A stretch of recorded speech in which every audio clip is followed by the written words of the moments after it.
ನಡೆಸಲಾಗ್ತಾ ಇದೆ.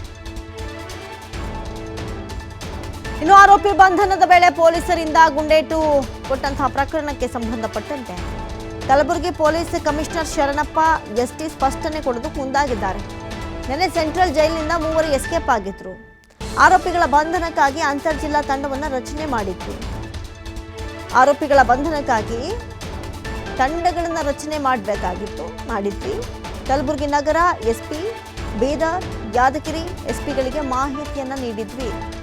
ಅವರೆಲ್ಲೂ ಜಿಲ್ಲೆಗಳನ್ನು ದಾಟಿ ಕೂಡ ಜಿಲ್ಲೆ ಗಡಿ ದಾಟಿ ಕೂಡ ಹೋಗಬಾರ್ದು ಅನ್ನುವಂಥ ಎಚ್ಚರಿಕೆಯನ್ನು ಕೊಟ್ಟಿದ್ವಿ. ಆರೋಪಿಗಳ ಪತ್ತೆಗೆ 3 ಜಿಲ್ಲೆಗಳ ಪೊಲೀಸರ ತಂಡವನ್ನು ರಚಿಸಲಾಗಿತ್ತು. ಸಂತೋಷ್ ಎಂಬ ಕೈದಿ ಕಪನೂರ ಇಂಡಸ್ಟ್ರಿಯಲ್ ಏರಿಯಾದಲ್ಲಿದ್ದ ಅನ್ನುವಂಥ ಮಾಹಿತಿ ಲಭ್ಯ ಆಗಿತ್ತು. ಈ ವೇಳೆ ಬಂಧಿಸೋದಕ್ಕೆ ಹೋದಾಗ ನಮ್ಮ ಸಿಬ್ಬಂದಿ ಮೇಲೆಗೆ ಆ ಸಂತೋಷ್ ಹಲ್ಲೆ ನಡೆಸೋದಕ್ಕೆ ಮುಂದಾಗ್ಬಿಟ್ಟಿದ್ದ.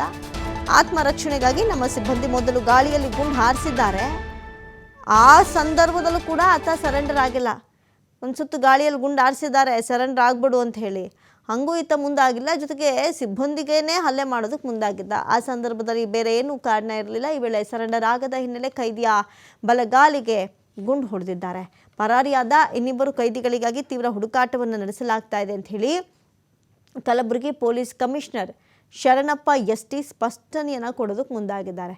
ಮಾಡಬಾರ್ದು ಕೆಲಸ ಮಾಡಿ ಒಂದಿಷ್ಟು ವರ್ಷ ಅಂತ ಜೈಲಲ್ಲಿ ಫಿಕ್ಸ್ ಆಗಿ ಅಲ್ಲಿ ಮತ್ತೆ ಅಪರಾಧಗಳನ್ನು ಮಾಡ್ತಾ ಇರುವಂಥ ಅಪರಾಧಿಗಳಿವರು.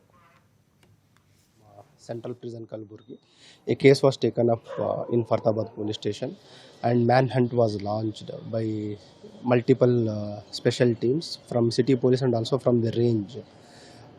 Today morning a credible information was received by a team led by Fartabad inspector that one suspect is moving near Humnabad Ring Road industrial area. When the team went there and they found the suspect, one of the convicted prisoner, and when they insisted him to surrender, he assaulted our police staff, in which 2 staff are injured, and in self-defense police has opened fire and injured his right leg. The injured police staff and also the injured convicted prisoners are shifted to government hospital. They are stable. We are taking up a separate case for assault on the police, and also we are investigating into the cases. In connection with the escape of 3 convicted prisoners from Central Prison Kalburgi, a case was taken up in Fartabad police station and manhunt was launched. ಈ ಬಗ್ಗೆ ಮತ್ತಷ್ಟು ಮಾಹಿತಿಯನ್ನು ಕೊಡ್ತಾರೆ ದೂರವಾಣಿ ಸಂಪರ್ಕದಲ್ಲಿ ಪ್ರತಿನಿಧಿ ಸಿದ್ದು. ಒಂದ್ಸರಿ ಈಗಾಗಲೇ ಮಾಡಬಾರ್ದು ಕೆಲಸಗಳು ಮಾಡಿ ಜೈಲು ಪಾಲಾಗಿ ಮತ್ತೆ ಅಂಥದ್ದೇ ಕ್ರಿಮಿನಲ್ ಕೆಲಸಕ್ಕೆ ಇವ್ರು ಮುಂದಾಗಿದ್ದು ಹೆಂಗೆ, ತಪ್ಪಿಸ್ಕೊಳ್ಳುವಂಥ ಆಲೋಚನೆ ಮಾಡಿದ ಹೇಗೆ, ಜೊತೆಗೆ ಯಾವೆಲ್ಲ ಕೇಸ್ನ ಮುಖಾಂತರ ಇವರ ಒಳಗಡೆ ಇದ್ರು, ಇನ್ನಿಬ್ಬರು ಆರೋಪಿಗಳ ಪತ್ತೆ ಬಗ್ಗೆ ಏನಾದರೂ ಡೀಟೇಲ್ಸ್ ಲಭ್ಯವಾಗಿದೆಯಾ ಸಿದ್ದು?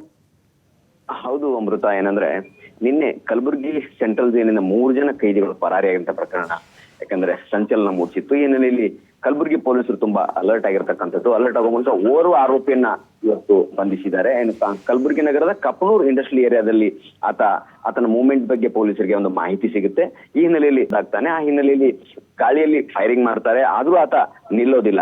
ಜೊತೆಗೆ ಹಾಗೆ ಮತ್ತೆ ಫೈರಿಂಗ್ ಹಲ್ಲೆಗೆ ಮುಂದಾದ ಸಂದರ್ಭದಲ್ಲಿ ಆತನ ಬಲಗಾಲಿಗೆ ಫೈರಿಂಗ್ ಮಾಡುವ ಮೂಲಕ ಆತನನ್ನ ಅರೆಸ್ಟ್ ಮಾಡಿರ್ತಕ್ಕಂಥದ್ದು. ಅರೆಸ್ಟ್ ಮಾಡಿ ಏನು ಗಾಯವಾದ ಇಬ್ಬರು ಪೊಲೀಸರನ್ನ ಮತ್ತು ಜೊತೆಗೆ ಆತನನ್ನ ಕಲಬುರಗಿಯ ಜಿಮ್ಸ್ ಆಸ್ಪತ್ರೆಗೆ ದಾಖಲು ಮಾಡಿ ಚಿಕಿತ್ಸೆ ನೀಡಲಾಗಿರ್ತಕ್ಕಂಥದ್ದು.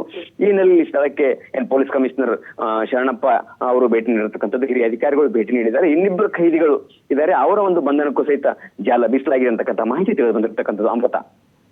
Okay, thank you Siddu Satihal ತಮ್ಮೆಲ್ಲ ಮಾಹಿತಿಗಾಗಿ.